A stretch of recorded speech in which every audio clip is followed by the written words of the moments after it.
The message from presidential candidates who supported former Empire star Jussie Smollett is that regardless of whatever happened, they say it should not detract from this.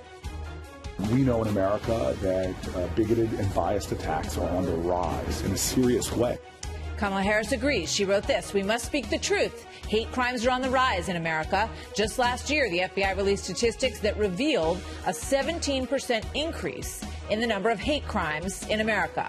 Smollett is hardly the only hoax perpetrated on the public in the name of gaining the aura of what is now referred to as victimhood chic, or convincing the public that Trumpism leads to bigotry."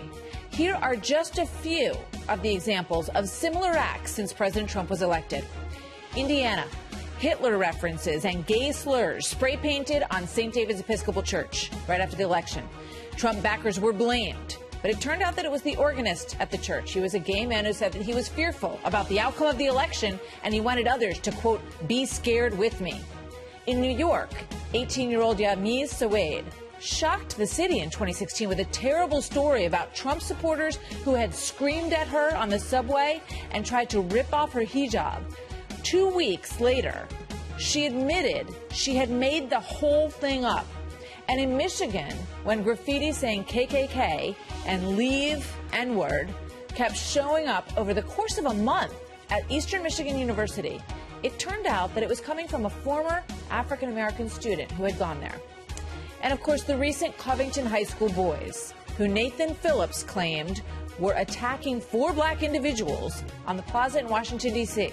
But then the tape later revealed that it was actually the opposite. Members of the Black Israelites were, in fact, taunting the boys, calling them incest babies, among other things. My next guest has written extensively about hate crime statistics as they actually exist in this country. Robby Soave is the associate editor at Reason and the author of the upcoming book, Panic Attack: Young Radicals in the Age of Trump. Robby, good to have you here tonight.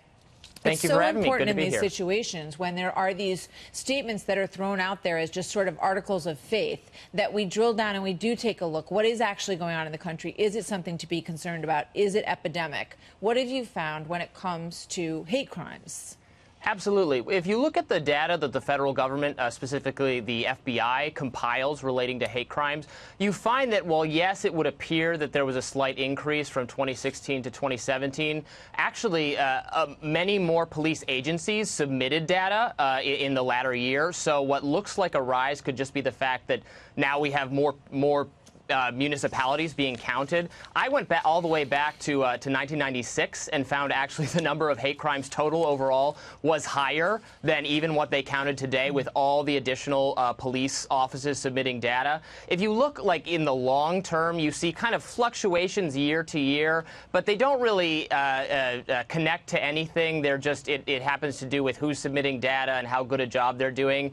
It does not support this kind of narrative that the country is getting more frightening and more horrifying for black people, gay people, what do you say, though, to those who would look at that and listen to you tonight and say, you know, a lot of these go unreported, that they hear so much anecdotally, and that they are concerned that these tensions that they trace back to the administration, that they are clearly on the rise out there? What do you say to them? Well, I mean, certainly this is a country of, hundreds of millions of people. So, of course, there are, bad things happening every day. But anecdotes are not a substitute for a more holistic view of what's actually happening, of looking at the statistics, because, unfortunately, some of these anecdotes, like with Smollett, when you look at what actually happened, they don't stand up to scrutiny. We don't know what percentage of the total are like that, but I've investigated a lot of campus incidents that are often not criminal hate incidents, but just bias incidents, and many of them are unsolved. But the ones that do get solved, you do see quite often that there's more to the story, or it's outright fake, which is not to diminish, anyone who was the victim of something terrible, because it does happen.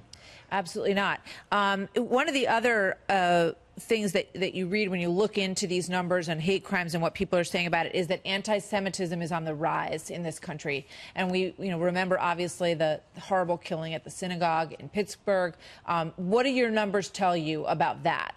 Right. The media has been all over the statistic that there's been a 57% spike in anti-Semitic hate. This was from the Anti-Defamation League, but I looked specifically at the statistic. Actually, anti-Semitic violence was way down since Trump's election. The increase had to do with bomb threats made by a single person, a teenager who's crazy, who lived in Israel, that he made against Jewish institutions, which is terrible, don't get me wrong. But again, there's no evidence there that this is some actual increase in violence and that it has something to do with our current political situation. That's a drawing connections that the media sometimes does that are not warranted by what the actual data shows. Interesting piece. Robby, thank you very much. Good to have you back tonight. My pleasure.